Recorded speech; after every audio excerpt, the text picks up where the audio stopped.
Well, hey, you know what I need to talk to? I'll call him. Okay. Well, the thing was, I gave them based on what the different people had. So this is the list.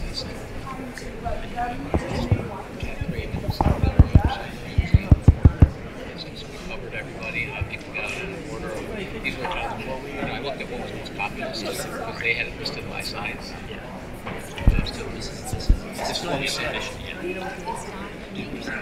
I checked them off. I asked her to check those off. And she I had to take my comments and put them all together. You're 100% correct. I just know I'm really well too. So.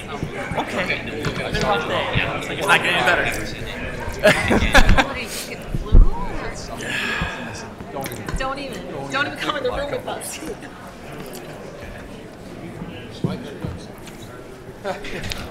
Long road between here and there.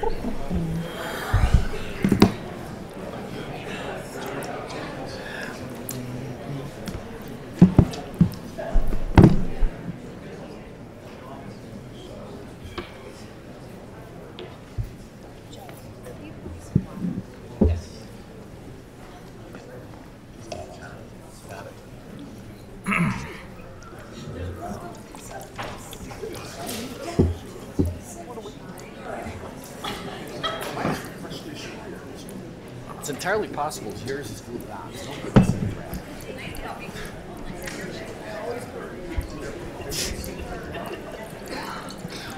Great.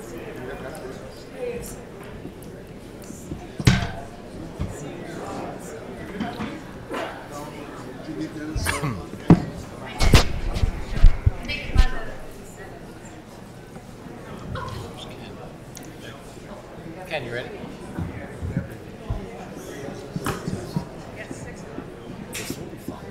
Okay.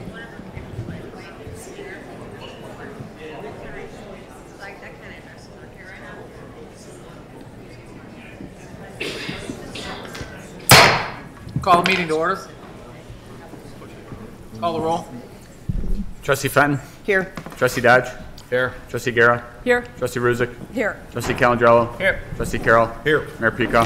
Here. Please rise for the pledge. Pledge allegiance to the flag of the United States of America and to the republic for which it stands, one nation, under God, indivisible, with liberty and justice for all.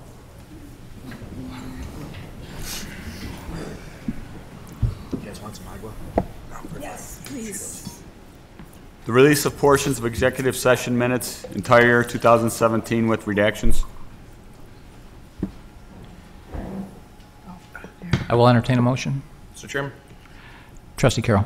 I move to approve releasing for public inspection the entire 2017 year of executive session minutes, except for portions thereof that are determined to be necessary to be kept confidential to protect the public interest or the privacy of an individual. Second. Are there any questions or comments? Call the roll. Trustee Carroll? Aye. Trustee Guerra? Aye. Trustee Fenton? Aye. Trustee Dodge? Aye. Trustee Ruzick? Aye. Trustee Calandrello? Aye. Mayor Pico? Aye. Approval of March 5th, 2018 regular meeting minutes. Mr. Chairman, Trustee Fenton. move to approve the minutes of the Board of Trustees meeting of March 5th, 2018. Second. Are there any questions or comments or changes to the minutes? Call the roll. Trustee Fenton? Aye. Trustee Calandrello? Aye. Trustee Dodge? Aye. Trustee Guerra? Aye. Trustee Ruzick? Aye. Trustee Carroll? Aye. Mayor Pico? Aye. Orland Park Chamber of Commerce raffle license. Mr. Chairman, Trustee Guerra. I move to approve issuing a raffle license to the Orland Park Chamber of Commerce to conduct a raffle during their annual Orland Women's Networking Luncheon event that will take place on Thursday, April 26, 2018, at the Payless Country Club. Second. Are there any questions or comments? Call the roll. Trustee Guerra? Aye. Trustee Carroll? Aye. Trustee Fenton? Aye. Trustee Dodge? Aye. Trustee Ruzick? Aye. Trustee Calandrello? Aye. Mayor Pico? Aye. The National Multiple Sclerosis Society. Mr. Chairman, Trustee Dodge. move to approve issuing a raffle license to the National Multiple Sclerosis Society to conduct a raffle during their event on Sunday, May 6, 2018 at Centennial Park. Second. Any questions or comments? Call the roll. Trustee Dodge? Aye. Trustee Guerra? Aye. Trustee Fenton? Aye. Trustee Ruzick? Aye. Trustee Calangelo? Aye. Trustee Carroll? Aye. Mayor Pico. Aye. Orland Park Rotary Club. Mr. Chairman, Trustee Fenton. move to approve issuing a raffle license to the Orland Park Rotary Club to begin selling raffle tickets on Tuesday, March 20th, 2018 through Thursday, May 24th, 2018, when the raffle drawing will take place at the Silver Lake Country Club. Second. Are there any questions or comments? Call the roll. Trustee Fenton? Aye. Trustee Guerra? Aye. Trustee Dodge? Aye. Trustee Ruzick? Aye. Trustee Calangelo? Aye. Trustee Carroll? Aye. Mayor Pico. Aye. The Economic Development Commission appointment. Mr. Chairman, Trustee Dodge. move to advice and consent to the appointment of Trustee Kara Ruzich to the Economic Development Commission. Second. Are there any questions or comments?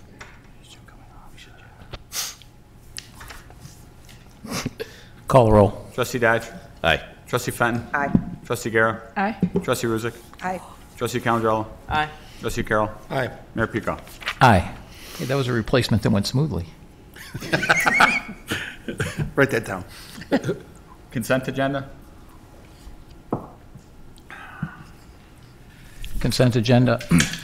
Item A, payroll for March 9th, approval. Item B, accounts payable from March 6th to March 19th, approval. Item C, transfer of ownership of police dog ordinance. Item D, 6 Panasonic Arbitrator MK3 HD in-car video systems purchase approval. Item E, amending Title 8, Chapter 6 of the Orland Park Village Code regarding reckless conduct ordinance. Item F, Sportsplex Woodway Treadmill Model 4 front with TV purchase approval. Item G, concession services, athletic fields, Centennial Park Aquatic Center, and village special events. Item H, park court repairs, 18-008 bid award. Item I, Cruise School District 146 lease agreement. Item J, delivery of rental equipment. Item K, Adoro La Pizza, 8112 West 143rd Street, special use permit extension. Item L, 147th Street and Ravinia Avenue roundabout resolution. Item M, 2017 to 18 zoning map update ordinance. Mr. Chairman, Trustee Calendro. I move to approve the consent agenda A through M. Second. Are there any items that need to come off of consent? Call the roll. Trustee Calangelo? Aye. Trustee Carroll? Aye. Trustee Fenton? Aye. Trustee Dodge? Aye. Trustee Guerra? Aye. Trustee Ruzick? Aye. Mayor Pico. Aye.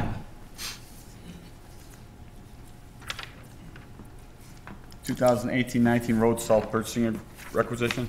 Mr. Chairman, Trustee Fenton. move to approve authorizing the village manager to renew and execute the Illinois Joint Purchasing Requisition for the Illinois Department of Central Management Services for road salt for 2018-2019 snow season.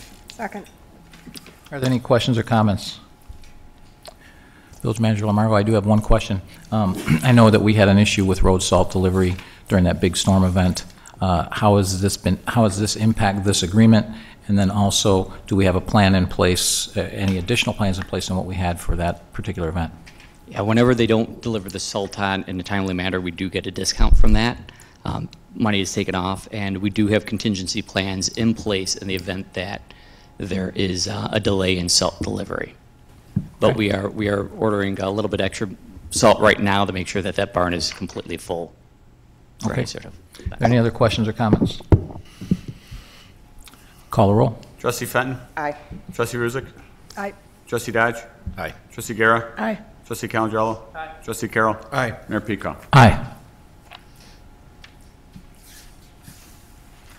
147th Street and Ravinia Avenue easement agreement with Commonwealth Edison. Mr. Chairman, Trustee Ruzick. could I have an ordinance number? 5282. I move to pass ordinance number 5282 entitled Ordinance Authorizing Acceptance and Execution of Utility Easements, 147th Street and Ravinia Avenue Roundabout. Second. Are there any questions or comments? Call the roll. Trustee Ruzick? Aye. Trustee Fenton? Aye. Trustee Dodge? Aye. Trustee Guerra? Aye. Trustee Calangelo? Aye. Trustee Carroll? Aye. Mayor Pico. Aye. Commonwealth Edison Green Region Grant Resolution. Mr. Chairman, Trustee Ruzick. could I have an ordinance number, please? Resolution Resolution 1805. I'm sorry. 1805. I move to pass resolution number 1805 entitled "A Resolution Authorizing Submission of an Application for ComEd Green Region Program Grant." Second. Any questions or comments? Call the roll. Trustee Ruzick. Aye. Trustee Fenton. Aye. Trustee Dodge. Aye. Trustee Guerra. Aye. Trustee Calandrello. Aye. Trustee Carroll. Aye. Mayor Pico. Aye. Can I have the sheets? Budget rollovers fiscal year 2017 to fiscal year 2018. Mr. Chairman, Trustee Carroll.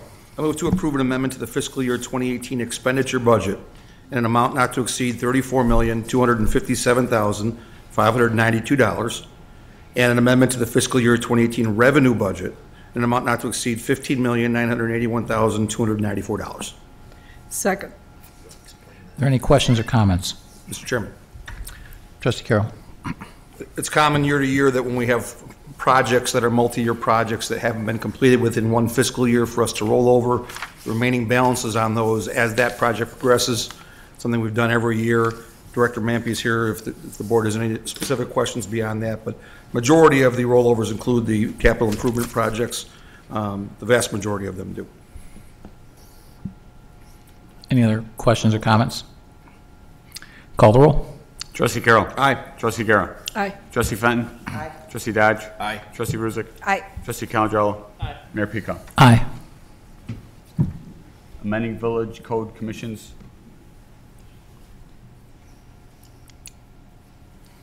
I'll entertain a motion. To put this out on the floor, Mr. Chairman. Trustee Guerra. Okay, I move to pass ordinance number 5283, amending the Orland Park Village Code Boards and Commissions, Title II, Chapters 5, 17, 19, adding a new Chapter 1 and renumbering the chapters. Second. Are there any questions or comments? Mr. Chair. Trustee Guerra. I have some questions with this. First of all, the first residency, I would suggest that we change this to all board and commission members must be residents of the village or village business owners and therefore taxpayers. I would delete the option of Orland Township residents only because I think our boards should be represented or filled with taxpayers. So that's one item, and well, maybe we want to go item by item. So on that item, I have no issues. Just I want everyone to understand that if that happens, there are some people that will have to be removed from their commission positions because in the past, the board has put some people who are not village residents on those commissions. So that.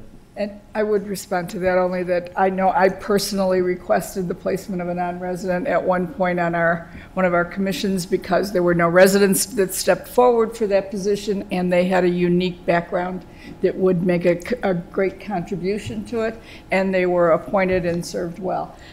Honestly, I don't know if they remain on that commission at this point, and I still think that the board reserves an opportunity to make exceptions when it arises. Mr. Chairman. Trustee Carroll. On that issue, I also emailed your assistant saying that I'd prefer to see residents be the members of the commissions and committees, with the exception of a business owner in the village that's not a resident if the board finds that person to be a suitable commissioner or committee member. I know that some of our previous commissions did have provisions allowing for non-residents, so I personally would be okay with any of whom you've appointed or that have been appointed. I know that this ordinance calls for an annual review or annual renewal. I'd be okay with them serving out the remainder of their year rather than have them removed. I'm never in favor of removing someone that's willing to serve their village, or at least in this case, their township, voluntarily. It's a lot of work. So I'd be okay with having their commissions expire, and if they're not residents, then not being reappointed. And I believe this is only in here because and the reason it was put in here is because we do have board members currently that are not Orland Park residents or business owners that were previously appointed by the board. So this covers that situation. If the board decides to change it, I have no heartburn with making it just Orland residents and village business owners. Mr. Chairman, Trustee Dodge. a question. So Pat, if we had somebody in a neighboring community that had just a really unique skill set that we wanted, how would we do that? I wouldn't be adverse if I think you said this earlier. If you've got, I don't know, Nobel Prize winner living in Homer Glen, right? I think we could consider them case by case. So do we need to do anything to the ordinance? I would.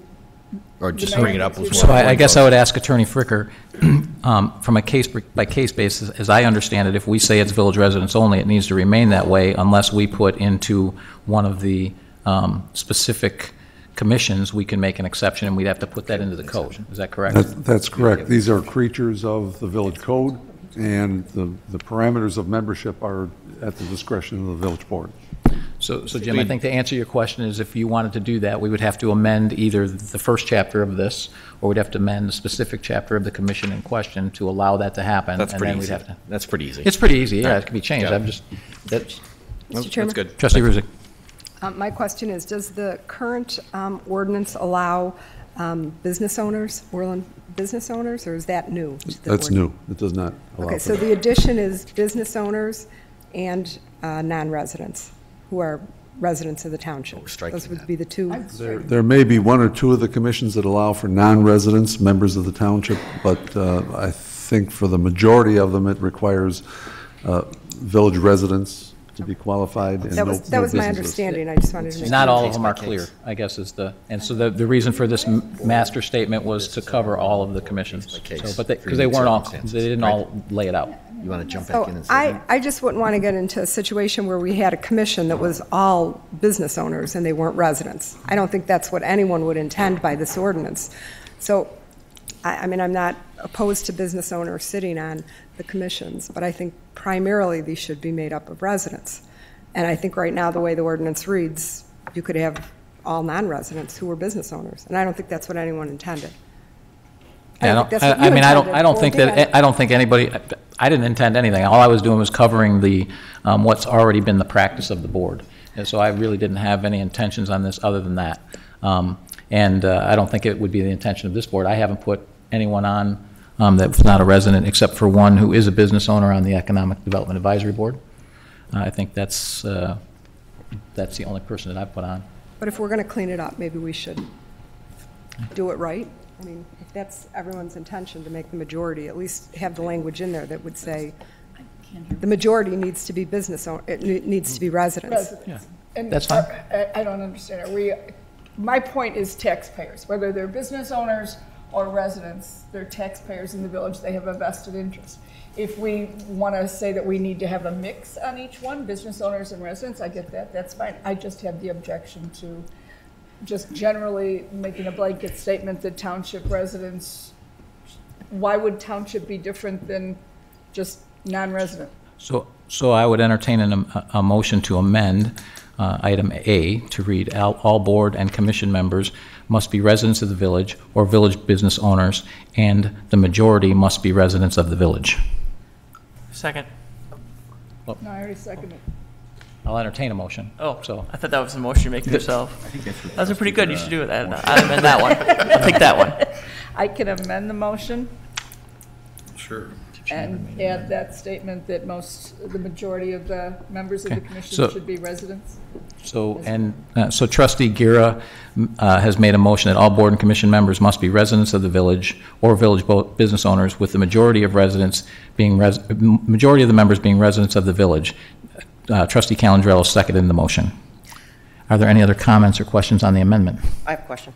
Trustee Fenton. I understand where you're going on the first part, but then when you go down to the Open Lands Commission, it says each commission member shall be a resident of the Village of Orland Park or the unincorporated area of Orland Township. So would that part of that last part of that sentence now should come out then? Otherwise, isn't what we just did contradicting that? What part is that? In the Open Lands establishment of membership? Open Lands is a specific commission, so that's separate from the overall. Okay, so are we doing two separate ordinances then? The Open Lands Commission is specific to the Open Lands Commission. That is already in the Open Lands Commission. That's not a change to the Open Lands Commission. This is a change to put Chapter 1, which is this, that covers all commissions, and then the other commissions can be by exception. If you want to change the Open Lands one, we can do that with another amendment. Okay. Yeah, that's page 4, item A, under 2-11-1. We can address that one after this. Any questions or comments on this amendment? Yes. Trustee Dodge. Just, I don't think we need to modify this, but I just want to verify we all sort of agreed that we'll take it on a case-by-case basis if there's an extraordinary circumstance, That's what we've always done. right? Okay, Correct. thank you. We just need to change the ordinances to reflect it. Any other comments? So the amendment to item A, that all board and commission members must be residents of the village or village business owners, with the majority being residents of the village. That question has been put. Call the roll. Trustee Guerra. Aye. Trustee Calandrello. Aye. Trustee Fenton. Aye. Trustee Dodge. Aye. Trustee Ruzick. Aye. Trustee Carroll. Aye. Mayor Pico. Aye. Is that it, or? I don't know. Are there any other questions or comments? I just have the unincorporated part of the open lands one. So, Trustee Fenton? So do we make an addendum or to the motion to take out that part of the sentence? Because we're still in the same ordinance. So 52. so could we point to which? Page 4, section 2-11-1, item A. The last sentence reads, each commission member shall be a resident of the Village of Orland Park or the unincorporated area of Orland Township, and I would like it to say, to take out or unincorporated area of Orland Township. So you're making a motion to amend? Yes. Okay. I believe the motion to amend is that each commission member shall be a resident of the Village of Orland Park, period. And striking the remainder. Yes. Is there a second? Second. Are there any questions or comments? Call the roll. Trustee Fenton. Aye. Trustee Guerra. Aye. Trustee Dodge. Aye. Trustee Ruzick. Aye. Trustee Calandrello. Aye. Trustee Carroll. Aye. Mayor Pico. Aye. Mr. Chairman, Trustee Guerra. if I can go back to the top of page 3, the Public Arts Subcommittee.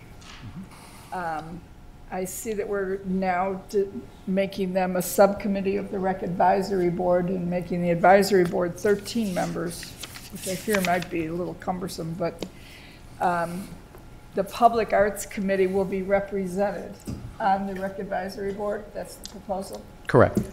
And I don't know how many members are currently on the Rec Advisory Board. Perhaps Trustee Calandrello does. I believe there's 7 currently on, and On the Rec Advisory. on the Rec Advisory, Yeah, and there's supposed to be 9 on the Public Arts, and we have 3. There are 3. That was my So that's- question on the yes. advisory.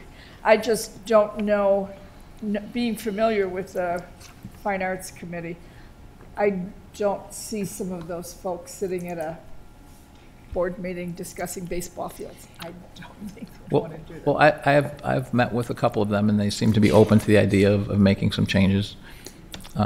Since we only, in my personal opinion, we only have 3 members out of 9, we don't have a list of people looking to serve on that commission, is that maybe this is a way to reinvigorate it, get some more people involved in it, and willing to give that a go. I'm willing to give And I it a think try. Trustee Calandrello felt the same way in our discussion. Mr. Chairman, we had a little discussion of what was the best way to help maybe their cause and help combined or help have communication between the committees. So there was a couple of discussions. We really didn't fall on at our meeting with your panel that you appointed. We really didn't have an end. We just thought, how could we help make them better? Is it there was some discussion, and the mayor brought up about maybe trying to build a relationship with the library because of their program currently. There are some issues with, do we just keep it and try to push it more? So we didn't really, at the panel that the mayor put together in our discussion, we kind of said these are some options, and then this option is one that fell into the pad. So it fell into the agenda today. So My concern is that we have a new piano, a beautiful grand piano at the Cultural Arts Center. And since that's been restored, or actually even before it was restored, our Fine Arts Commission was reinvigorated. They really were. They were putting on a number of programs restricted only by the budget. I know they were doing poetry slams. They were doing a good number of performances over there, and they were building a following. This seems to me that it's a bit bureaucratic, where in the past they worked with a representative from the Recreation Department on programming and production, and they volunteered themselves and worked each of the performances. And now I think we're making it more difficult for them just as they're really fired up and enthusiastic. So, Trustee Calandrello, you would, as chair of that committee, it would fall to you, but I hate to take that energy away that they're just building. Any other comments? That piano was just So restored I guess this year. my perspective on that is that while they may have a lot of energy, they still have a group of 3 versus 9, and by doing this, I hope they do have a lot of energy, and I hope that that energy leads to some of the other people on that commission pitching in and helping, because right now it's 3 people. This gives them 10 more people to reach out to and hopefully help and engage, and including Trustee Calandrello's comment to keep a teenager on there. If we grab someone from Sandburg who's involved with the arts, we can hopefully spur some more from them as well. So it's a hope to try to reinvigorate them, not to cause them issues. Mr. Mayor? Trustee Calandrello. I think just to add also, I think it's better that we're maybe refocusing or putting them with a different type of group of people also, because it's better than cutting them, Pat. I thought this was a good way of kind of figuring out, maybe shaping them a little bit better, get them a little more involved with other people too, so that 3 can maybe become 6 or 8, and maybe in a year from now, they're having all these programs and we move them out again. But to me, it's better than cutting the panel altogether. That's kind of why I think this is a good medium. I would like to reduce that number to, I don't know that they've ever had 9 members of the Fine Arts Commission, even at their highest. Well, they won't anymore. They'll have 3 public arts on the subcommittee. So that's where we'd be Follow at. the lead of the chair. Any other questions or comments?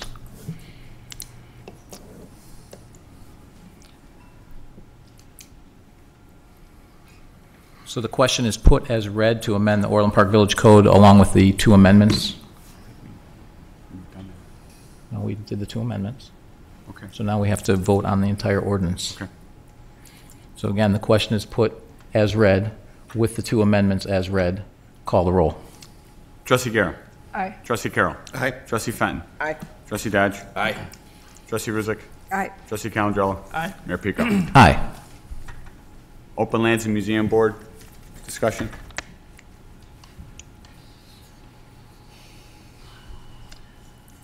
And I guess before we get into that, just really quickly, I just want to make a couple of comments regarding this these commissions. And I really want to thank the board for passing these changes. I know we've been at it for a while, and we've had a lot of discussions over the issue.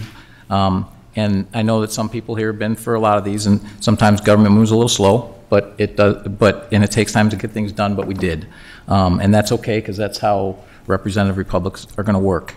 The important thing is that it gets done, and so I just want to remind everyone that we work together to get this done and get all of these commissions revised and looked at. So we created a technology commission.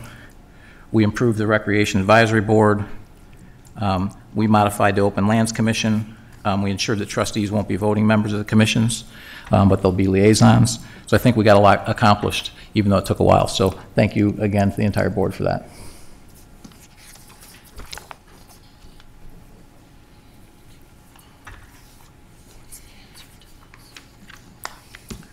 So the Open Lands and Museum Board discussion, I guess I'll kick this off. The 501c3 discussion, and the reason this came up is, one, because we've been looking at all of these commissions. And then additionally, as we were looking at the Veterans Commission, which raises more money than any of the others, we actually investigated whether or not we should make that a 501c3 since we already had a couple. That was the initial impetus behind it. Through discussions, it was determined that the 501c3 status really isn't necessary from a donation perspective, because the village in and of itself can be considered a charitable organization as long as it's for public good. So, and additionally, there are costs associated with being a 501c3. So we elected not to do that with the Veterans Commission. With that said, then that brought up the question of should the Open Lands and the Museum Board fall under that as well? Should we be keeping them a 501c3 or changing that? So I thought it was appropriate to have that discussion at this time. Trustee Fenton? In reference to that, when we apply for grants for both of those organizations, many grants have that line on there. They won't even consider us for grants if we don't have the 501c3 classification. I know part of the problem is the audit costs. Both commissions have questioned the proportion that they do get charged for audits. I know it's been stated to some members that the cost is $5,000. That's an inaccurate dollar amount. How Anne Marie comes up with the dollar amount she comes up with is beyond my pay grade up here. But I know for, I think it's the open lands, one audit was $2,300. Some years there's two, some years there's one payment. So, but it's not $5,000. So I know you spoke to Open Lands, I know you spoke to the museum representatives, and it's very important that they maintain, I don't know about the Veterans Commission. I know there's a very good representative up in the balcony that could address anything with the Veterans Commission, but those two entities who go out for grants all the time really need that 501c3 classification for when applying for grants. Mr. Chairman? Trustee Guerra? I understand what Trustee Fenton's saying. I'm working with a group now that is in the same position. They're waiting to get their 501c3 because any grants that you apply for, that is the first line. Do you have that? Yes, people could make donations to the village. I don't know how many people are inclined to make a donation to a government entity. It kind of takes your breath away. So I can see where you need to have that, and I would suggest that we let both these groups know that there was concern. The price is beyond what we expect, but let's see what they do with it this coming year. If the 501c3 audit costs $3,000, if they've taken a significant amount of money from grants, it's well worth it. Mr. Chairman? Trustee Carroll?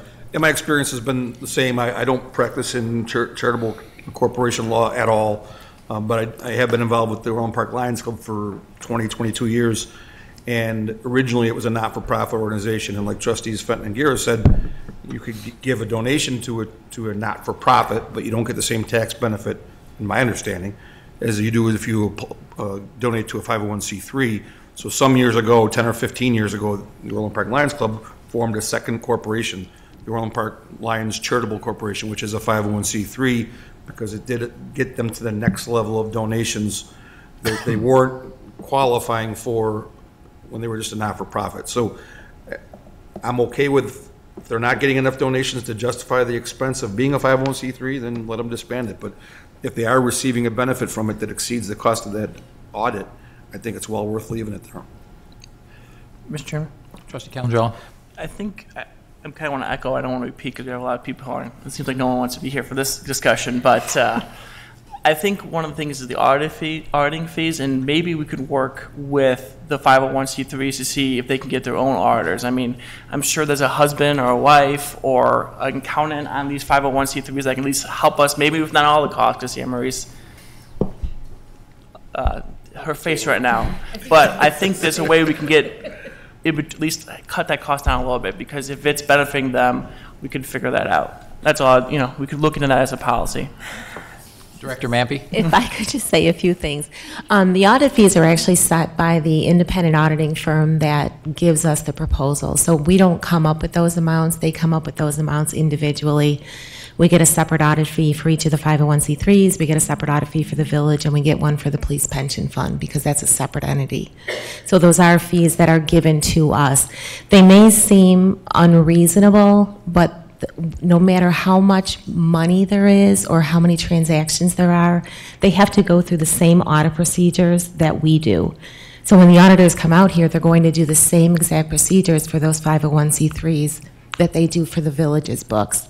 One of the things that we do is we do internally, myself and my assistant finance director, we do the tax returns that are required of the 501c3s.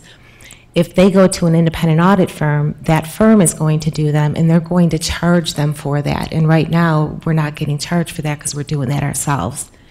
That charge, as well as not being part of kind of a larger audit fee, and this is just my opinion, I could be completely wrong, I think it would generate a larger fee, not if somebody was doing it for them, pro bono or something like that, but it may generate a larger fee. And it is required that they have those audits done. Those audits have to be filed with the IRS as well as the Attorney General's Office of Illinois in order for them to be able to keep that tax exempt status. Mr. Chairman? Trustee Ruzick. Okay, so I would like to maintain the independence of the audit, so I don't, with all due respect, I don't want someone's husband doing it. I don't think that's a good idea. Okay? I agree with you, I Trustee think we Ruzick. might have a problem with independence there.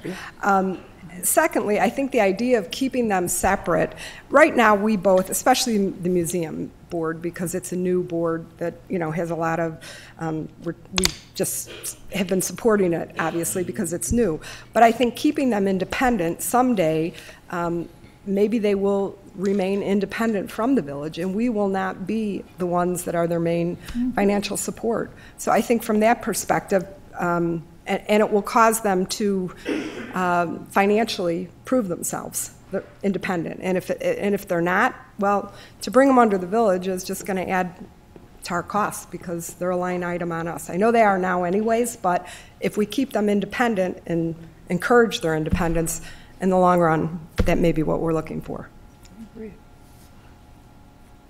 Any other questions or comments? So I guess my comments, I have met with both. So the museum board has been around since 2016, and I think they have a goal of becoming independent, so I think that does make sense to give them some time to make that happen, because I do think there's a benefit to that. The Open Lands Commission, however, has been around since 1996. I don't think they're ever going to be independent of us, and I don't think they necessarily could because all of the land is deeded to us. So the question becomes, when you look at their what they've been able to raise, it has depleted over time significantly, and most of it is through our most of their donations are actually through our water bill, which we can put Open Lands funds or Open Lands Commission, and that's how we get those donations. I have no problems with also making sure that they're aware that we're looking at this and watching it and say, oh, it's time to step up your game and generate more in donations, and if not, we'll get rid of that status and fold it under the village. If it's going to require village's support, then it's going to require village's support. But I do agree on the museum side, it's been just 2 years, right. And they do have a goal of trying to make that happen, so I have no issue with that. Any other questions or comments? Okay, good discussion, thank you. Proposing the Cook County prevailing wage requirement, resolution 1806. Okay. Note that our village clerk is stepping down to speak. I'll entertain a motion. Mr. Chairman, Trustee Guerra.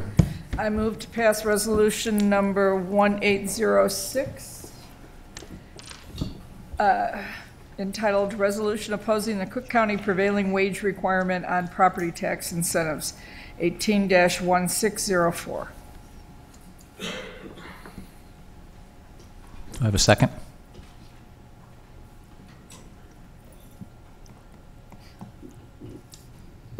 Mr. Chairman, I don't want to second this, but I would like to talk about it. I don't know, Carol, if you want. No, I'm not seconding. I don't know if. Yeah, same. I would like to, well, I don't want to procedurally goof up, but I'd like to Well, I'll have a second it so discussion. that we can talk about it. Okay. There we go. Chairman? Well, first we have some people to speak, so let them speak. Sure. And we'll start with State Senator Michael Hastings.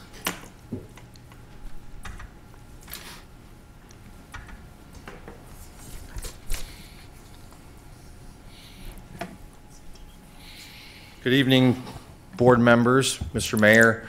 This is the first time that I've ever attended a village board meeting and spoke on an issue. So I want to make that very clear. My name is Senator Mike Hastings. For those of you who don't know who I am, I represent Orland Park from 159th Street South. I represent over 30,000 union members that live within Orland Township. And then when you multiply that out by 2 or 3, you can think that Orland Township is a very, very union family strong township. I come here today to speak on behalf of working class families. In Springfield, I had sponsored a bill that prevented companies that had taken their company outside the U.S. so they can gain an unfair advantage in the tax code. And I personally felt that if, as a company, if you go outside this country for a tax break, you shouldn't be able to get any incentives from the state of Illinois. I don't think that's fair. I also don't think it's fair when companies from outside the state of Illinois come in the state of Illinois to do business with unskilled and untrained labor. Labor organizations like the carpenters, the electricians, the painters, the plumbers, the pipe fitters, everybody in this room knows somebody or is related to somebody who is a union family. I'm sure we can all agree on that. Most recently, the county board passed an ordinance that stated that if you get an incentive, a property tax incentive, that you should pay prevailing wage and that you should use skilled labor and trained labor. I just want to say that I think our union men and women provide a great service. The buildings that we have around here are first class. And I know that there's been a lot of dissent between local municipalities and the board and by labor organizations. As in Springfield, although it doesn't seem as if we get along about 97% of the time. For those of you who don't want to believe it, it's true. I just hope that this board, and I'll just say this, I've never come to a board meeting and ever instructed a board of what to do or what to tell you what to do. I've just never been that way. I think you should have control over your own decisions. But I just think that this resolution,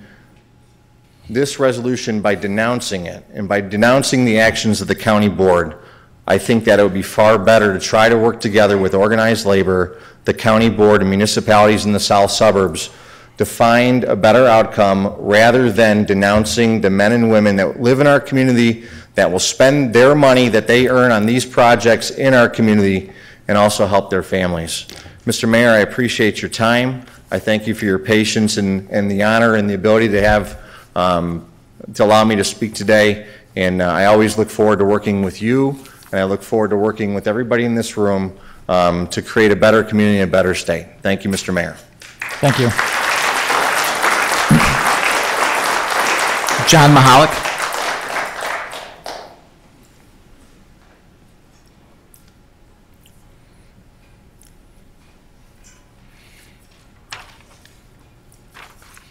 Good evening. Mr. Mayor, in some of your, in your proposed resolution, the wording in your resolution speaks to prevailing wage. And I'm going to quote it from the resolution. Requires all contractors participating in the U.S. Department of Labor recognized apprenticeship program, limiting the eligibility of our local MBE, WBE. MBE is Minority Business Enterprise, WBE is Women Business Enterprise, VBE is Veterans Business Enterprise, and DBE is Disadvantaged Business Enterprise. Contractors to participate in local projects. Having worked in this field I'm an electrician for 30 years, many years as a project manager, working for a minority business enterprise, and having bid on and executed many prevailing wage projects, I'd like to know what the limitations are that you speak of. I'm not aware of any with the Department of Labor recognized apprenticeships. In addition to that, education programs like Department of Labor apprenticeships train our future professionals. Apprenticeships promote quality, adherence to standards and codes, safety, workmanship, and efficiency. I'd like an explanation as to why Orland Park would have an issue with any of those attributes. Thank you. Thank you for your comments. Rob Reeder.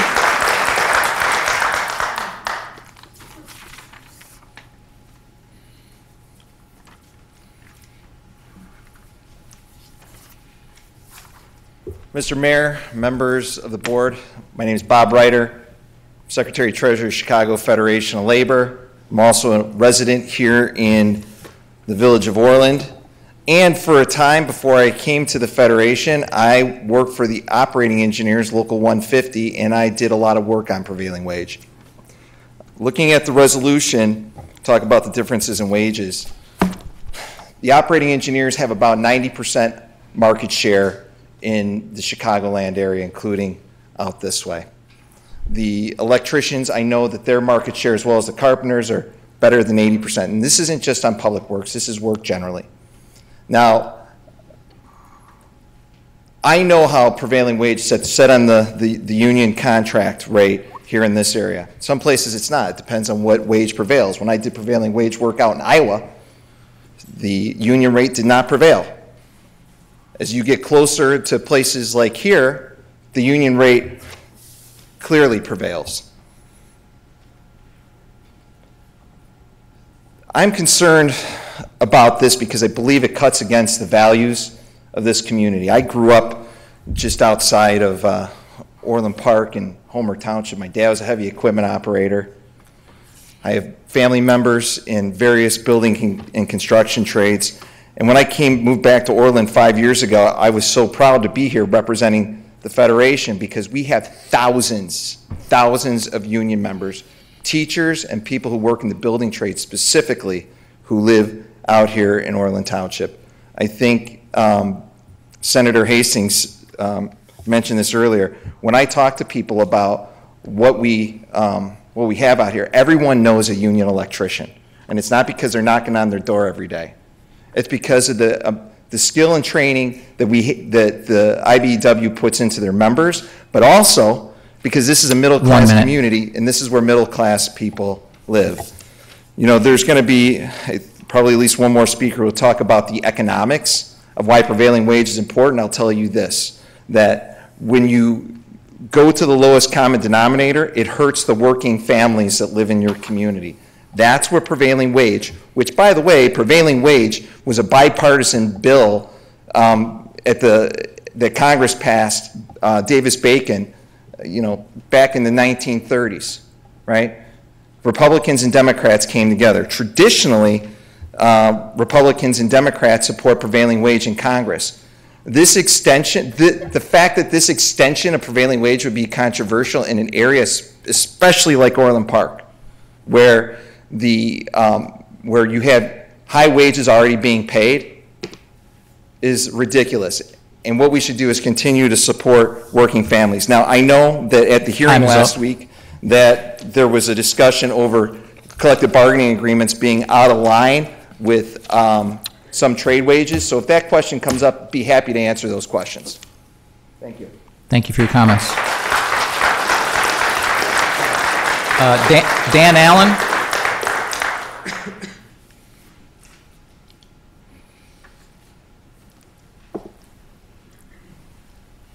Good evening, Mayor and members. Thank you. My name is Dan Allen, and I'm Director of Cisco, representing nearly 140,000 skilled union workers and 8,000 small business contractors. Many of them work right here in Orland Park. The core contention being considered tonight is a high cost. Let me tell you respectfully, that's not true. Recent independent studies from the University of Illinois show that regions and states without prevailing wage laws result in job losses, lost revenue, and more importantly, 14 to 25% increase in on-the-job fatalities. That's a reality. There is mention in this ordinance about Indiana. Indiana repealed its prevailing wage law in 2015. And just recently, Ed Solidarity, the Indiana Republican House Majority Leader, who voted in favor of that repeal, angrily stated, "We got rid of prevailing wage and it didn't save a single penny."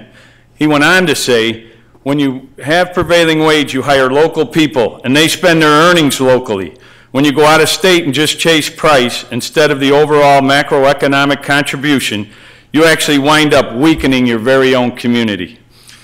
Restated, that means prevailing wage keeps more tax dollars here, more income and more spending right here in this local community. Another correction that was mentioned before, prevailing wage does not limit the eligibility of minority, women, and veterans. In fact, it's just the opposite. veterans are much more likely to be employed in construction states with prevailing wage. In fact, veterans in piping, helmets to hard hats have employed. Veterans in piping has spent millions on Marine bases, on all different service bases, employing and training these veterans while they're there. They've received Congressional Medal of Honors for that. No places helped our veterans more. The resolution talks about fewer jobs and economics and $100 billion in Illinois from foreign investments coming here, most at the Cook County. The number one priority of every business, according to every study, says a highly and educated, skilled workforce. Well, let me tell you, that's what we've got. Right here, close to Orland, within just a few miles, the elevator constructors, pipe fitters, electricians, sprinkler fitters, heat and frost. These centers train thousands of young men and women by U.S. Department of Labor standards with a curriculum spanning 5 years that exceeds that of a bachelor's degree.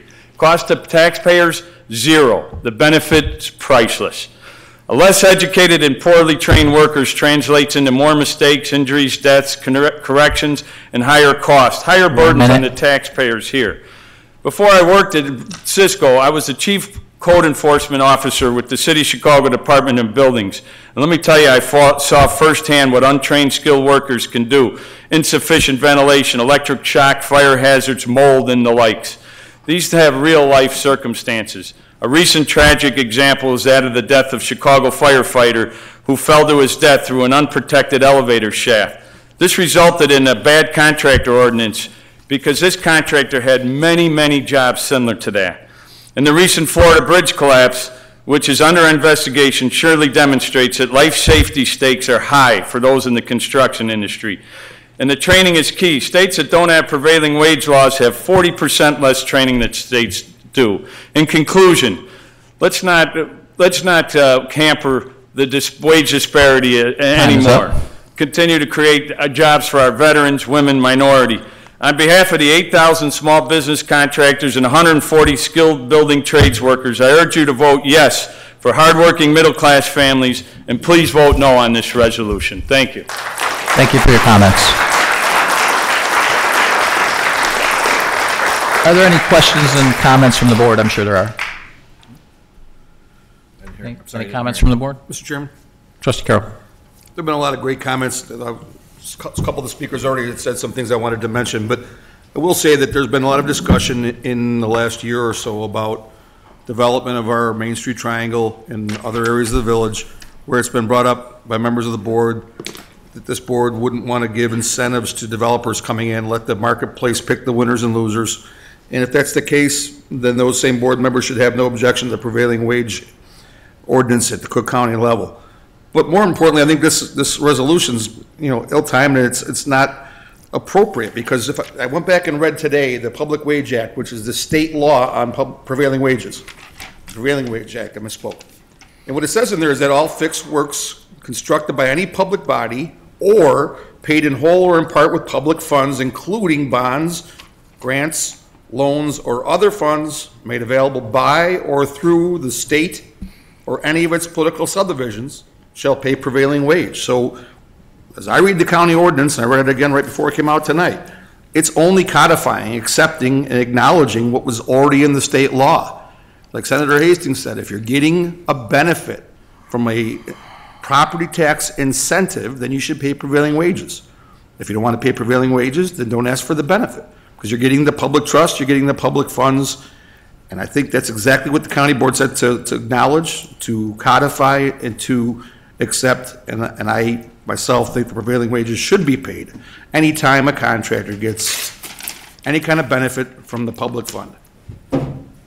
Thank you. Trustee Ruzick. And why I would not be ready to vote on this tonight is what impact, if any, this will have on our local businesses. I understand for political reasons people may have objections to that. That's not my concern. My concern is, what is the impact on our businesses? Does staff have any of that information, or they could get it? Because here's why I see this. The commissioner that represents, the county commissioner that represents Orland Park, my understanding is he voted against this already. So what we do or say here at our level is not impacting our local commissioner, because he's already voted. But more importantly, I'd like to know, what does this mean for our businesses? And as we can see, we don't have an answer. So I guess what I can tell you from the research we did is we have 12 projects that they currently have tax incentives. They pay $1,006,000 of property tax per year. And I would like to see all that. That wasn't submitted with, you know, the agenda items. So for that reason, I wouldn't be ready to vote on this tonight. Like I said, I'd want to see more information, which wasn't submitted. We can provide that. Mr. Chairman? Trustee Dodge. Just a couple of comments. So there's been some pretty good arguments made tonight. I think a lot of people in this town and this board know that, you know, I'm not a member of a union, but my parents sure were. So was my sister, so was my brother-in-law. So I get the impact that union membership has on a family. So that doesn't have any great big, I'm not worried about that. I certainly can work with that. I guess where I'm at on this particular resolution is twofold. So first, Mike, you brought up some good points, and I guess I wouldn't mind getting a little bit deeper, either with you or with the village attorney. Does a tax break technically constitute funds as originally specified in the state law? Well, that's a narrowly defined question, but it's a good one, right? So I wouldn't mind hearing that. I have not personally had a chance to go through the county ordinance, but you know, the bigger question I have is, you know, there's no question in my mind that what the labor movement represents is training and value and investment that you make in people. I got that piece. So then the question becomes, how do you find a solution? I think this was hinted at by Senator Hastings, that works for everyone. So as we take a look at this thing, I don't have a problem with the idea per se, if that is indeed factually true, and it doesn't make us uncompetitive. Right, so the one thing I'm going to keep pushing on is there's been some ideas brought up, and you know, I get it. Classically trained in economics, if the value is higher, the price can be higher. That's just the way this works. We've all lived by this for years. So I'd like to see a little bit more data. You guys are going to be shocked to know that I'm asking for more data, which is if it doesn't impact us negatively, I don't have a problem with this. If it adds to the mix of making an area of Illinois that's challenged economically and has trouble competing, right, for a raft of reason, well then, okay, well maybe there's a solution through here. So like I said, I want to have time to review the ordinance. You know, Mike, you brought up a pretty good technical point. You know, let's figure out it. And I don't have a problem sitting down with anybody from any side of the political divide to kind of talk this through, because there's a reasonable solution out here in terms of how we do that. So I'm good with that. My main contention for all of us is, does it or does it not have a negative competitive impact? I mean, the gentleman over here, I apologize I didn't catch your name. I would like to see that U of I study, right? I would be happy to go through that and read that so I can wrap my head around both sides of the argument. So, yeah, thank you. Mr. Chairman. Trustee Calangelo. And I'm ready to vote today, but if some of my board members are not, I'd be more than happy to give them the time. And if we do the further research, I know the mayor talked about the current projects, but this is about the building. So all the current projects we have currently would not be affected. If that's would it be affected? I thought it was just commercial. Yes, they would. Okay. So, thank you. Yeah. But if we do go that, I'm ready to vote today. But if my other trustees want some time, I'd be more than happy to second a table motion. But I have my opinion ready to vote today. Trustee Guerra. Mr. Chairman, in lieu of those statements that are made by the commission, the board tonight, I would like to table this. I don't know, 2 weeks, 4 weeks? There a census on the board? I'd like to, before we entertain that motion, I'd like to give Trustee Fenton a chance to speak, since she has not. Is that okay? Thank you. I've been in the union, my family was in the union, but I do have a question, which I, by the way, never bring my phone to a board meeting except tonight. So, with that, I did text staff during this because I do know in our ordinance we require prevailing wage for all of our for all of our projects, correct? Public projects, yes. Projects. Our Okay. projects, yes. So this ordinance that the county passed and the objection by the resolution that's before us tonight is for private businesses, correct? That's correct. So does it necessarily, there again, like I said, I've been a union member, paid all my dues and everything, but does it necessarily mean that they have to have union members or just pay prevailing wage? The prevailing wage. Pay prevailing wage. Yeah, pay for prevailing wage. Okay. So I would go along with my fellow board members, and I need some more time to look at both ends of this, and I'd also be willing to sit down with anyone because it's a little confusing at this point in time, especially since we don't know what impact it's going to have financially on the Village of Orland Park. Former Mayor McLaughlin. I'd just like to make a quick comment and answer to Trustee Ruzick and Trustee Dodge. In the last 12 years, with Orland Park coming through one of the biggest recessions in the country's history and the recovery afterwards, we still had $1.2 billion in investment in Orland Park. So I don't think the prevailing wage hurt at all. So in answer to both your questions, I think that is a good indication that it doesn't affect the businesses. All right, thank you. So, thank you for your comments. You've had your 3 minutes, sir. It's, the board is discussing it. It's my turn to speak. Mr. Mayor, I can clarify one of the questions that the trustees. So the trustees, we've already said we're going to go back and review this. So out of courtesy, I gave the former mayor an opportunity to speak, and you've had your opportunity, so now it would be mine. Thank you. To clarify a couple of things, just to be clear, this is not about unions. Prevailing wage is not union scale. Okay? In fact, it's significantly higher on many, many fronts. And we've done our own research. I know you guys don't have it, but we'll get it to you, of some of our union wages, and I would say most of you would agree that our health care and our pension benefits are pretty good here. And for example, our electrical technician, you'd be looking at 400% increase in pension payments to an electrician. It goes to $16 an hour from $4.31. I'll speak to an industry I'm very familiar with, which is the landscape industry. A union landscape plantsman makes about $20 an hour. All in, they're about $26 an hour, and that includes pension and health and welfare. If you go to prevailing wage, they get paid $69 an hour. So someone laying sod gets paid $69 an hour, and you have to make up the difference in cash. Same thing with a union landscape operator. So if they operate a vehicle, or operate not a vehicle but a piece of equipment, their all-in rate's about $46. The prevailing wage is $77 an hour. So it's well above union scale. And the problem is it creates a lot of expenses. And they're absolutely correct that this came out of the Davis-Bacon Act. And if we use Davis-Bacon, it would be a lot fairer because they actually do a federal survey. Illinois stopped doing a survey about 18, 20 years ago and started to just say this is prevailing and just stated those rates. So prevailing wage currently costs villages, states, and the state much more money to do work. It costs the taxpayers much more money to do work. To translate that into a private business, private businesses are going to leave.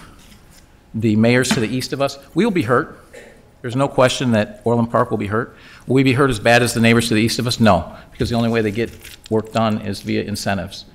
Every mayor that I spoke to after this passed received numerous phone calls about all the projects that have died because of that. We opposed it as a village when this came up, and it's again Cook County, and to the board's credit, we listened to everyone here. The Cook County board, just about half of them leave the room and don't listen to what people have to say. So credit to the board for listening to everybody, no matter what their opinions are.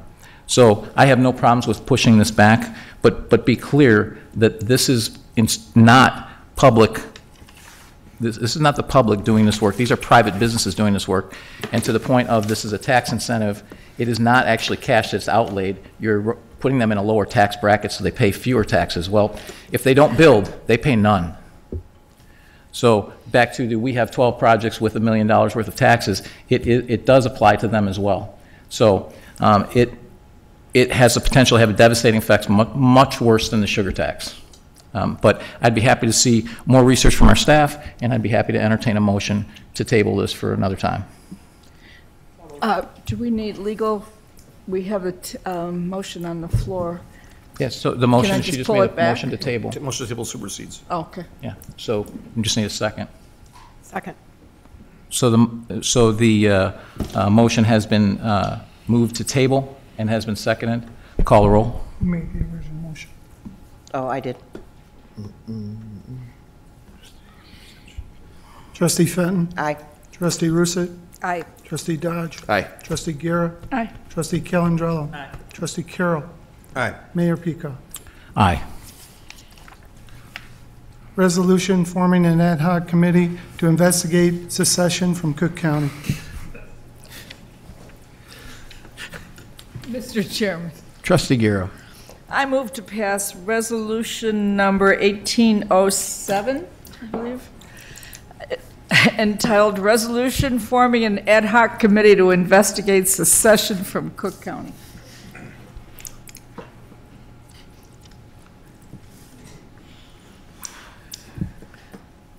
I guess I'm getting all the dirty work tonight. No, I just, I'll second it, but I'm not sure what I'm going to do on the vote. I want to talk about it. So I'll second it so we can talk about it. Okay. So the motion has been moved and seconded. Mr. Chairman? Trustee Dodge. So clearly, we're not happy with Cook County. Would you guys agree with that? Okay.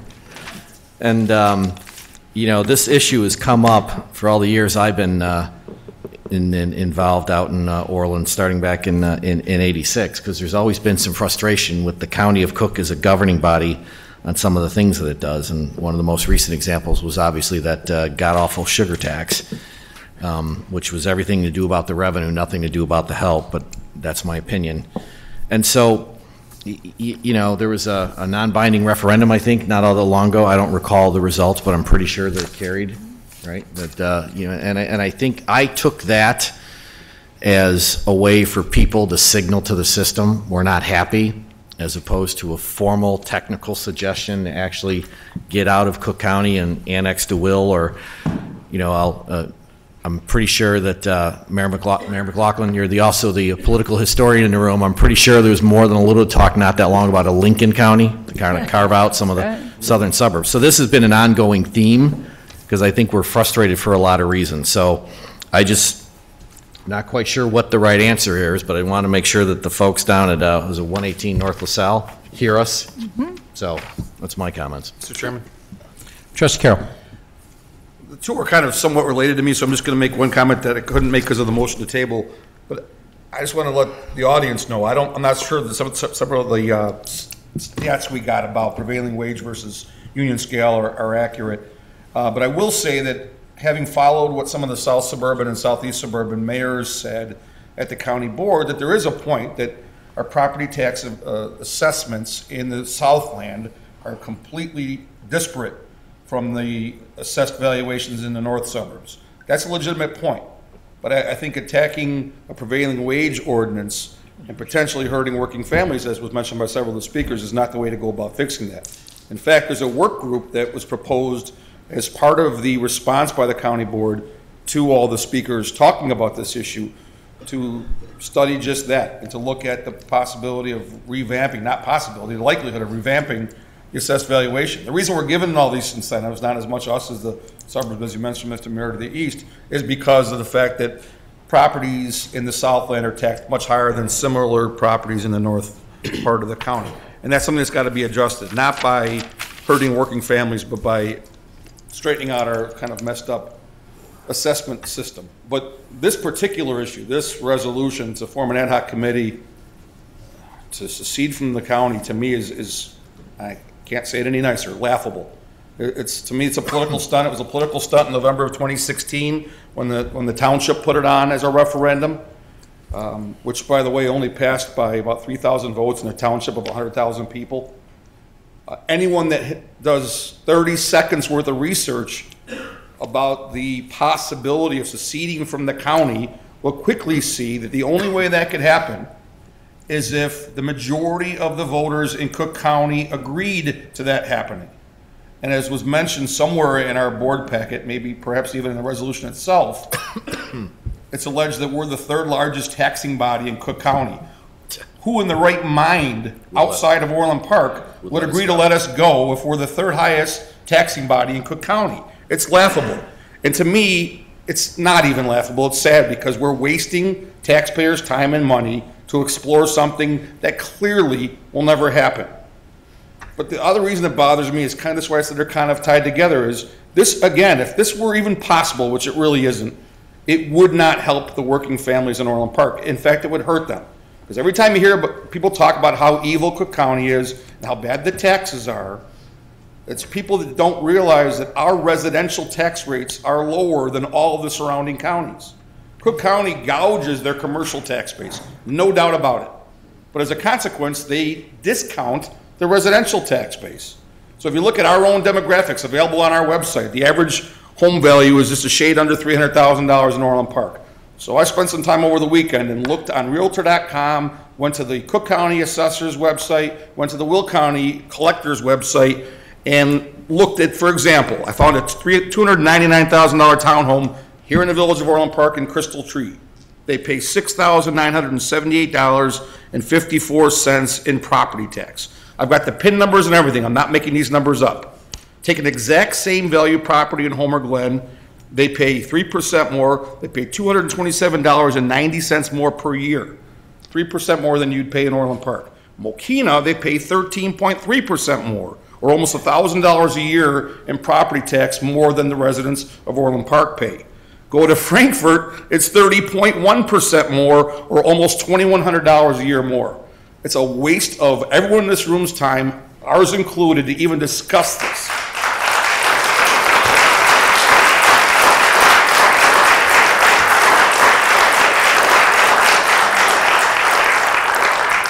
The only people that would benefit from any of this discussion or all the controversy surrounding the Cook County Board are big businesses.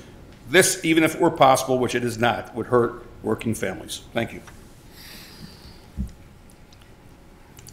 Any other comments? Mr. Mayor, just to Trustee Ruzick. Just to kind of reiterate what Trustee Carroll said, if you're familiar at all with residential real estate, you will pay higher property taxes in Will County than Cook County. I know it passed, I think, 52 to 48% on a referendum. I'm not sure there was any education done. And I don't think, had the question been asked, are you willing to succeed and pay 20% higher property taxes, if that would have been the way that resolution would, or referendum would have come out. So I too kind of think that this is, a waste of time. I mean, on the other hand, if you have 4 or 5 people that that want to sit around and do this kind of stuff, I guess I don't know of anyone that would. So. Any other comments? Trustee Fenton. When this came up on the ballot question, I asked one of our attorneys, either Mr. Fricker or Mr. Walsh, about if it passes, what would it involve? And as it was stated about, it has to be the majority of the Cook County residents. But I thought I also understood that the county that we wanted to go to also had to pass by a very large majority to accept us. So I think that was also another part of the impossible that existed out there. But there again, I could be wrong. The 2 attorneys are sitting here if they have any opinion on that. But it just seemed extremely complicated. Even if we wanted to go, it would depend on whether or not where we wanted to go would accept us, or unless we create our own, which I don't know what the legality of that is either, but just a thought. Any other comments? Mr. Chairman? Trustee Calandrello. I just got a couple of quick comments, and I think I know where this vote's going, so I won't dive into it, but I did have some issues with the wording. I do see Deputy Chief Mitchell here today, and I agree with a lot of our law enforcement about some issues that the Cook County State's Attorney, in full disclosure, I'm the only one up here that was a former state's attorney, that's a defense attorney, that knows the criminal justice system probably better than, no offense to Mike Carroll, who's also a defense attorney, knows the system. So I agree that there's some issues we have to work with the administration at the state's attorney's office, and the points that are in the whereas, I completely agree that we have to work with ourselves and the neighboring towns to work on. I don't think this is the right venue, and this is the right message we should send. We don't like this, and these are things that are corrected, and I'm looking forward to working with not only Trustee Guerra, who's the chairman of public safety, the police chief, deputy chief, and the whole kitchen cabinet over there, that we say these are the issues with the current administration and how we can fix them with solutions. So that's one issue that I have with the wording of this language. And the second part is if this were to pass, I would want absolutely no village funds used for this ad hoc. No attorneys, no staff time, nothing. Because I echo everyone else's opinion how while people do get frustrated on occasion with Cook County, based on taxes, I think, and it was 52% of Orland Park residents. That's one thing I do a lot is numbers, and it's 52% of Orland Park residents. So even without the education that trustee, that Carol talked about, even without the, I know we did our own referendum here on the board that educated the public within the question. If that was, do you want to raise your property taxes, move to Will County, I'm sure it would be a different vote. So I won't amend all these issues I have. I feel like I know what the vote's going to happen, so I'll save everyone's time with that. Mr. Chairman. Trustee Garrett. The only thing I would add is because of our location being right next to Will County to the south, to the west, we get impacted disproportionately by the things that the Cook County Board does. The sugar tax, for example. Grocery stores in Orland Park lost an awful lot of money when that sugar tax was in because it was just too easy to go to Homer Glen or Mokina and do your grocery shopping. So I think no one realistically thinks we're going to be seceding from Cook County anytime soon. I think this is more just to vent our frustrations with the way the county prosecutors operate. There are times that our police, their hands are tied when they're trying to prosecute people that they know are, they want to arrest, they have the evidence, but they can't get prosecution from the Cook County State's Attorney's Office. So this is, in my opinion, just a way of venting our frustration and saying to the county board, we're part of you, don't hurt our business, don't hurt our residents with public safety. Yes, we don't want to pay extra taxes, but maybe we could attract better businesses, bigger businesses, if they weren't burdened by taxes rather than go across I-80 to Mokina and have lower taxes. It's something we struggle with all the time. So yeah, I don't think anyone realistically thought this was going to get us there. Any other comments? So the comments I'll make is there's just a few. Cook County. You already spoke, and you spoke up. You spoke up about this. You spoke on this issue. Okay, you're welcome to speak again. Next time, please speak before the rest of the board speaks. And I was waiting to see if I was going to be called on. That's why I was asking. That's why I interjected. You should fill out, next time, please fill out 2 slips so that we understand that you're talking about 2 separate I did ask issues. about that. They did ask. I said he put a slab, okay. Both of them on one line. So thank you, Mr. Mayor. I apologize. I got up here and spoke a little while ago about the prevailing wage ordinance. I feel like that county ordinance may have been the last thing that helped add to bringing this resolution, which, again, it doesn't seem like there's a lot of support for it. And I would just like to note that, again, coming off of that experience, because the people, when you're working through the process at the county, there is some thoughtfulness starting to be interjected into the process. The mayors and managers all showed up to express their opinion. There actually was a working group attached to that ordinance before implementation. Implementation was moved from the summer to the spring, so we could talk and meet as a group on a committee that's being convened by various chairs of the county with people from business and from labor to talk about it.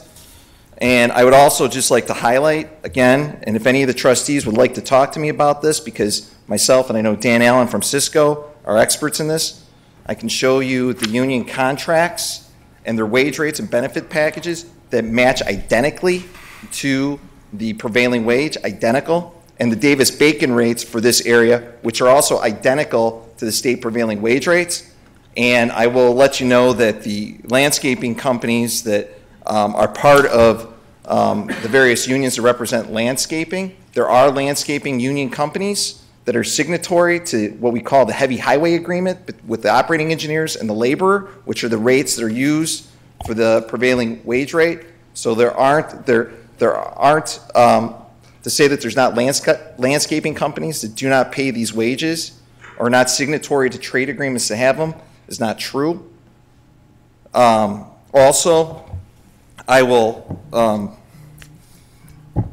tell you that if I were to pull an electrician's pay stub here, now I think some of the confusion gets is if you're a non-union company and you're not paying into benefit funds, you have the opportunity, if you're a non-union company, to have your own retirement plan and whatnot. If it doesn't match the prevailing wage, if you're not making retirement or health and welfare contributions on behalf of your employee, you have to pay that to them on the check because you're not providing them what prevails in the area in terms of health insurance and retirement. So if you're not providing health insurance and retirement, you provide the cash equivalent to what prevails to the check. So again, this issue is probably a lot more complicated than anyone is ready to admit. There's plenty of people who can answer those questions, and if anyone would like to, feel free to contact myself, anyone from the Building Trades Council, or any of the affiliated unions, certainly Cisco, which also represents our contractors. Thank you. Can you get his information, Joe? Do you have a card you could leave? Thanks.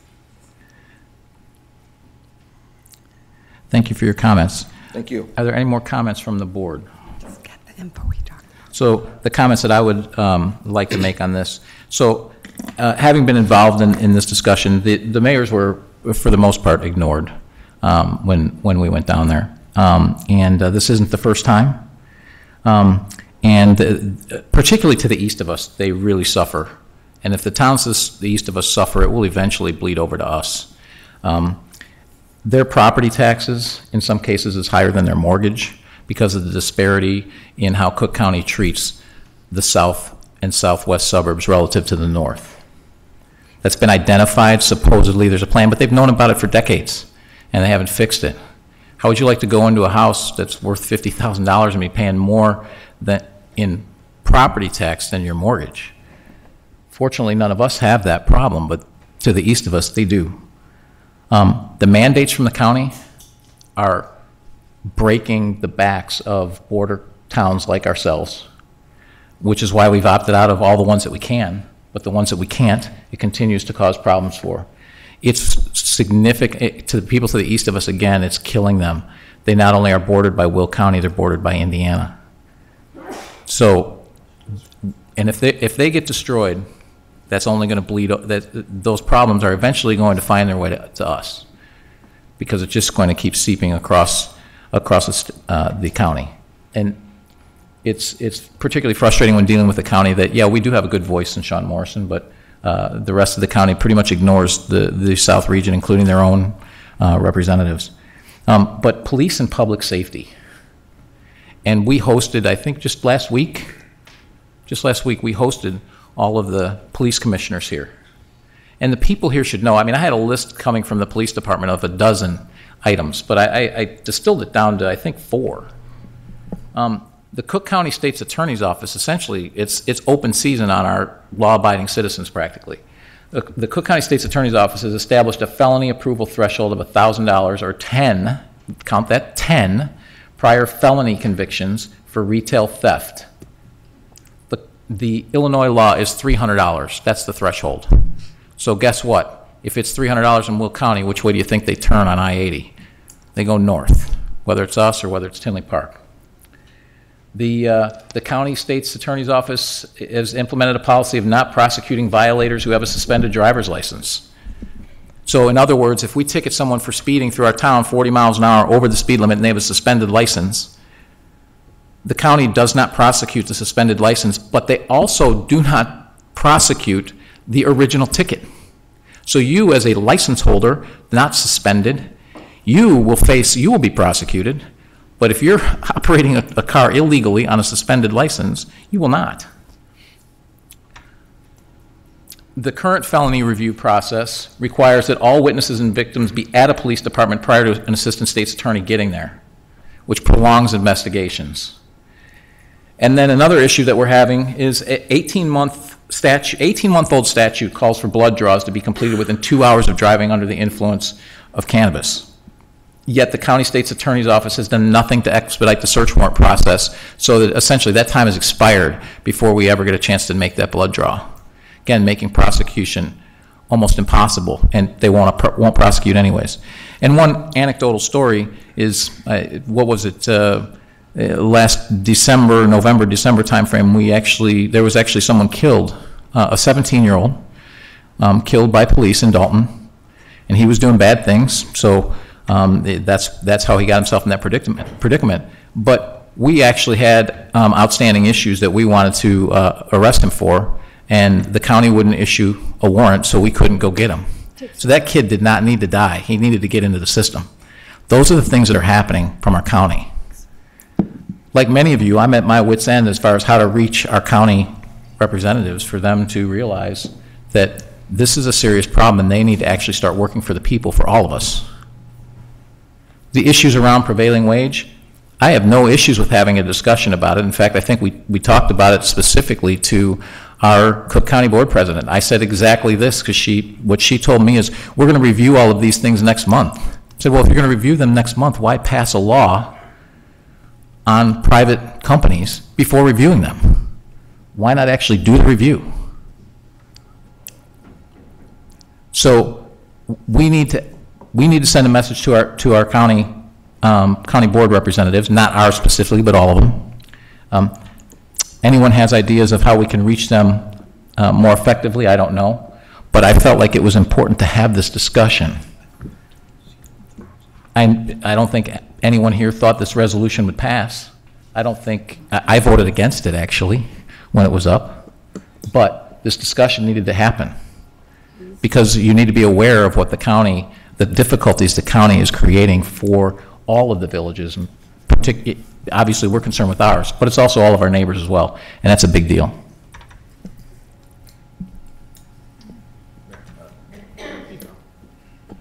Trustee Dodge.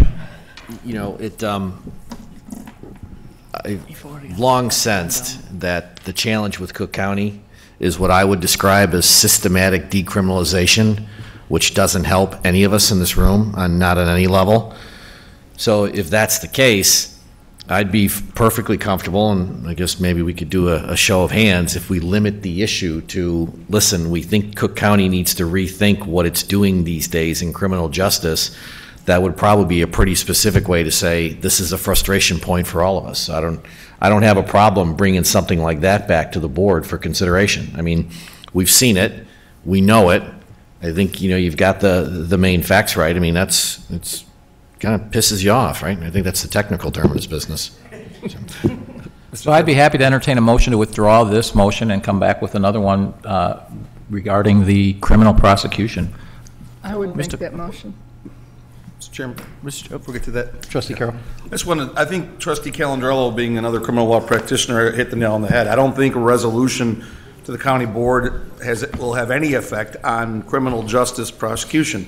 And I somewhat understand where they're at. I mean, they are, as we all know, facing extreme difficulties with their budget, and they have been for some time. I've heard some of the discussions. I know Mr. Ryder and a few others have been in those rooms. I know, Mr. Mayor, you've been in that room a few times for the discussions. They're facing unprecedented budget problems. For Orland Park to send them a resolution saying, start prosecuting better, it's not going to happen. Their budget woes are far larger than anything we've ever experienced. I think the better way to handle it, and I say this as one of the members of the Public Safety Committee chaired by Trustee Guerra, would be to work with our police department and perhaps even our police commissioners to start advocating on behalf of the Southland and the village when we can, but a resolution to the county board with the budget problems they're facing, I think, would fall on deaf ears. I think we're better off working directly with the state's attorney's office with our concerns and trying to make some headway that way. Any other questions or comments? Who made the original motion? Hey. Trustee Guerra, would you want to withdraw the motion? I'll withdraw the motion. Second? Second. All in favor? Aye. Aye.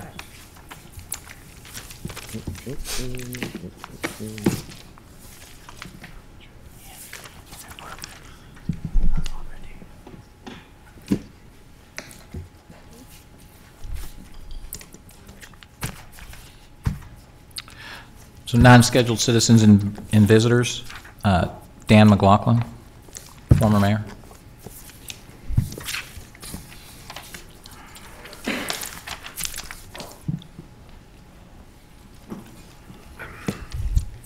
Good evening. I came here tonight to address a robocall that was made on March 3rd and 4th into many Orland Park homes, including my own. And I will do my best to stay in the new 3-minute allotment. This call, in addition to being illegal, made 4 outrageous statements I would like to address one at a time. Number 1, it's time to look at the trustees who are part of the McLaughlin crew who spent $150 million of taxpayer money on the Main Street Triangle disaster. First of all, this is about as far as you can get from a disaster. It is a great success to this point, and it's up to the board to see it through. The $150 million was spent wisely, and it is broken down on the last page of a white paper that I spent the last several months writing. Number 2, how'd the board manage to destroy a mall generating tax dollars and blow $150 million? The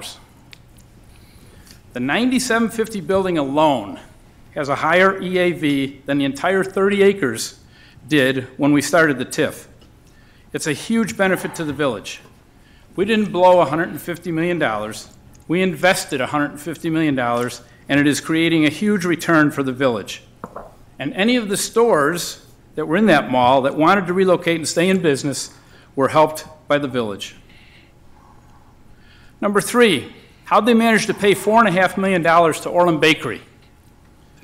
I think all of you know Orland Park Bakery did not receive $4.5 million. It was about $450,000, and that figure was a legal obligation that is part of the settlement and relocation process. Number 4, how did the board have a slush fund to pay $24 million in incentives? There was no slush fund, never has been. But it sounds dramatic and obviously negative, which is what this robocall was all about. As part of the 9750 financing package, we gave a construction loan of $40 million and charged 4.5% interest, making millions for the village. The $24 million in incentives was part of the financing package to require them to build the kind of project that we felt needed to be built as our first building in the downtown. And all of this was done in public meetings and voted on publicly. In addition, all of the money was recovered with a net gain of $7 million in 3 years early.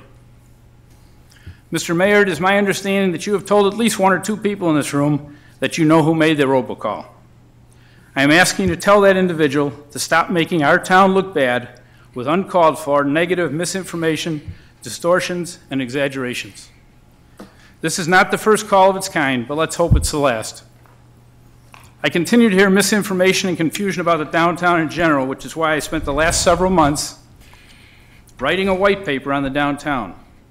I hope this will clear up or clear the air on as many issues and provide some history that some people may be unaware of. And I hope the village will consider putting this white paper on their website. Thank you.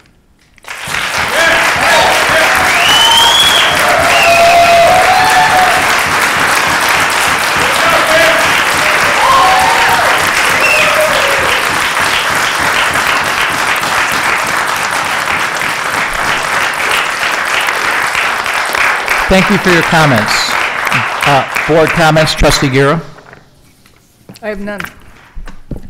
Trustee Carroll. Just to kind of follow up on that, the staff did a really nice job when we all heard about that robocall, which I mentioned in my board comments last meeting, but they did some real basic Main Street Triangle facts. If any resident gets overwhelmed by the sheer magnitude of the amount of data we make available about that project, because we try to be transparent, sometimes it gets overwhelming. Any questions about that, click on the link to shoot me an email. I'm the finance chair. I've got it all real easy to break down if you have any questions about it, because I think everybody here is tired of these false phone calls. So if you have any questions, please feel free to reach out to me. I'd be happy to share that with you. Thank you. Trustee Dodge. Mr. Chairman, I heard they got the $4 million for Orland Bakery question this Sunday at church. So sometimes these robocalls have an impact. And after I stopped laughing, I explained kind of what was going on, and you know, it's unfortunate that these kind of calls happen. And like Mike, and I'll say it to everybody in this crowd, which is, you know, when you get this stuff, just call. I think we've all have listed phone numbers were pretty easy to find via email. And, you know, let's just kind of get through the facts, because it's unfortunate when someone adds a couple of zeros to make it $4.5 million versus $450,000, which is mandated by federal law. So that's kind of a problem. Let's just keep talking about it. Trustee Fenton. Nothing other than I concur with Trustee Dodge and with Trustee Carroll. If you have any questions or you get these types of phone calls, I did get a lot of questions.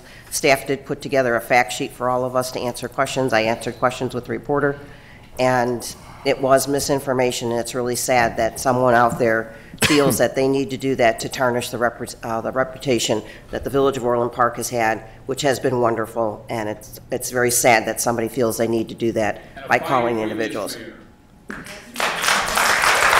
Trustee Calandrello. I just want to thank everyone for coming out today. It's always good to have a crowded room because it makes us have a good debate. More importantly, today is St. Joseph Day.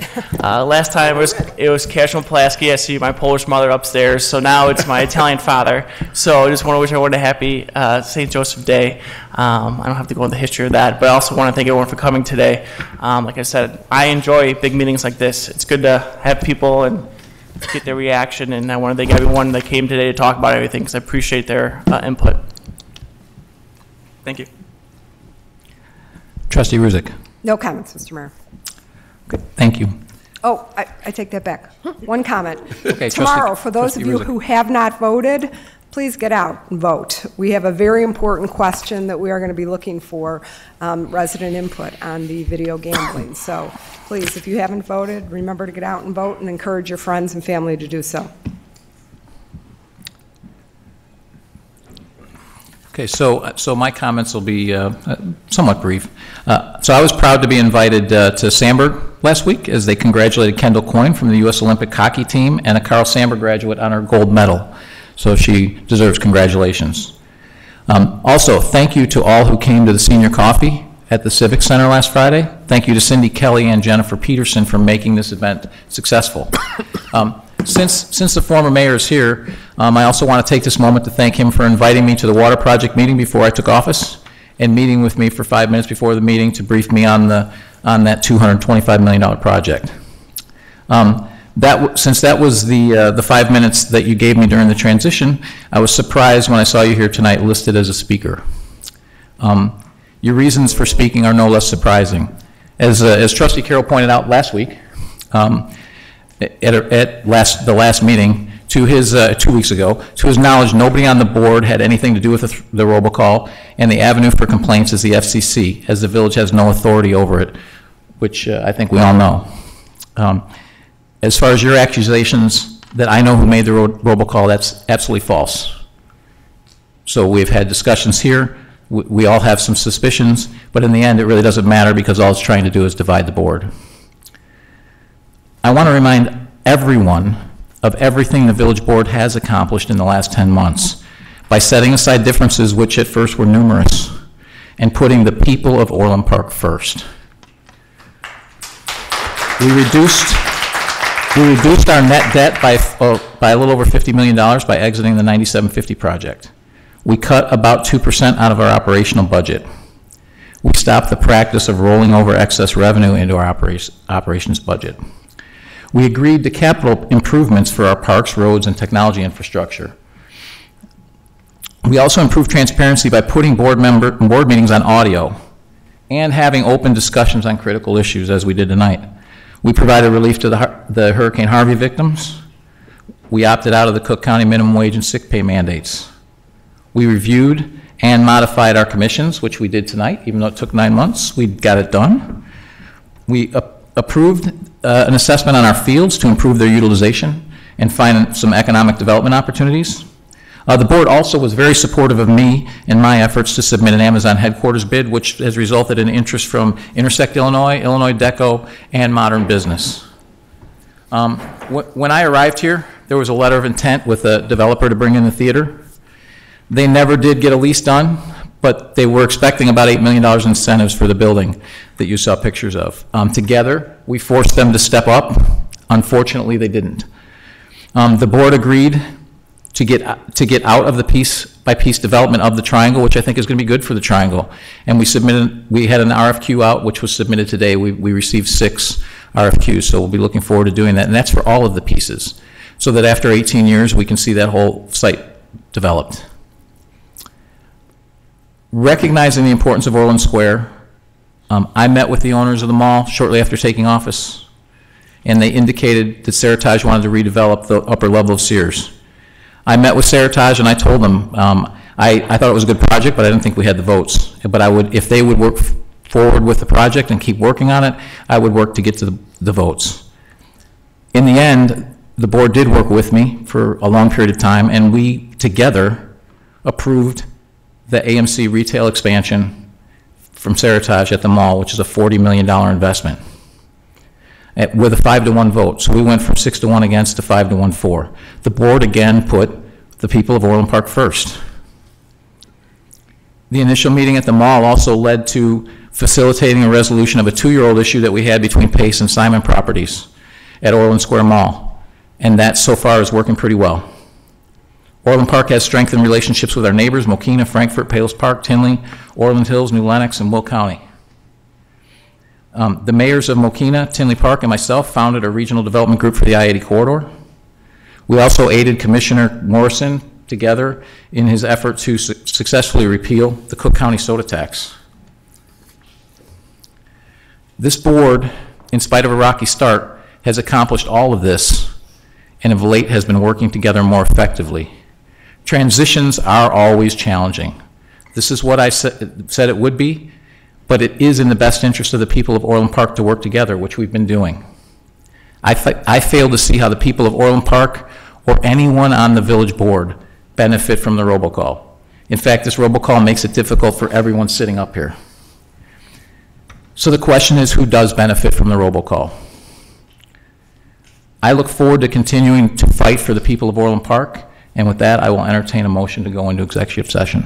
Mr. Chairman, move to go into executive session for A, approval of minutes, B, appointment, employment, compensation, discipline, performance, or dismissal of specific village employees, C, setting a price for sale or lease of village property, D, pending litigation against, affecting, or on behalf of the village when found by the board that such action is probable or imminent. Second. The motion has been moved and seconded. We do have a resident that now wants to speak. No objection. No? Okay. No objection to him speaking, so come on up and speak. Again, please, when you're going to speak, please get our attention before we go into board comments, if you would, please. I'm sorry. Thank you. It was because of the board comments that I wanted to speak. My name is Pete Collins. I know you've all seen me up here before, but what struck me about the comments, and particularly about the robocall, is the fact that you had known about it before it was brought up here tonight. And if that was the case, and it was really something that you were really looking out for the people of Orland Park, and there was misinformation that was out there, my question is, how come that wasn't on the agenda? How come somebody didn't bring it up and say, it's come to our attention that this is out there, we would like to give you the facts? I mean, that's, if you knew about it and you knew it was wrong and you did the research, or you had the research, some of us didn't even know there was a robocall out there, but the fact that you had information that was wrong, that was being circulated, and you knew and you had the information to correct it, I would hope that next time that happens, or if something like that happens, you would step up and be able to be proactive on that instead of reactive. Trustee Carroll? Yeah, I will say, Mr. Collins,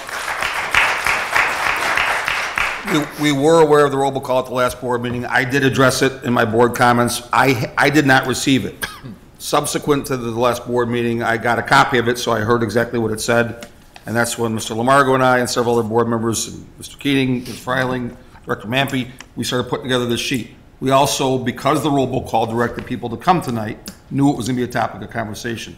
It's not a board action, so it wouldn't go on the agenda, but we were prepared to respond to whomever arrived tonight. The people that I suspect put out the robocall aren't here because they didn't say anything about this. Former Mayor McLaughlin hit all the key points that I had on my sheets. That's why I didn't bring it up again. Trustee Guerra. I would also like to clarify one thing in board comments. Former Mayor Dan McLaughlin, was part of the $50 million buy down on our debt. That was already proposed to the village. Our finance director can confirm we kept going back, confirm that these numbers are right. There was negotiations that went on. It wasn't finalized until after the election. That's true. But the board was well aware that that $50,000 was out there to be confirmed by an independent source, that was a number that we could accept and buy down our debt by $50 million. So I just want to be clear on the timing on that. Any other comments? So I will just close with, it did come up at the last board meeting. It was addressed by Trustee Carroll. It was also addressed, I didn't get it. I did have it forwarded by one of the trustees who got it. So I was unaware until that happened. So that was addressed at the last board meeting, and it is not a board action item, so that's why it's not here. Also, to Trustee Guerra's point, I believe at the time I was very clear that this negotiation had been ongoing before I got here, so I was very clear at giving the former mayor credit for having that negotiation in place. With that, there has been a motion made to go into executive session, and had been seconded. Call the roll. Trustee Fenton. Aye. Trustee Carroll. Aye. Trustee Dodge. Aye. Trustee Guerra. Aye. Trustee Rusick. Aye. Trustee Calandrella. Aye. Mayor Pico. Aye. Until 9 o'clock. Now we know what all the people are here for.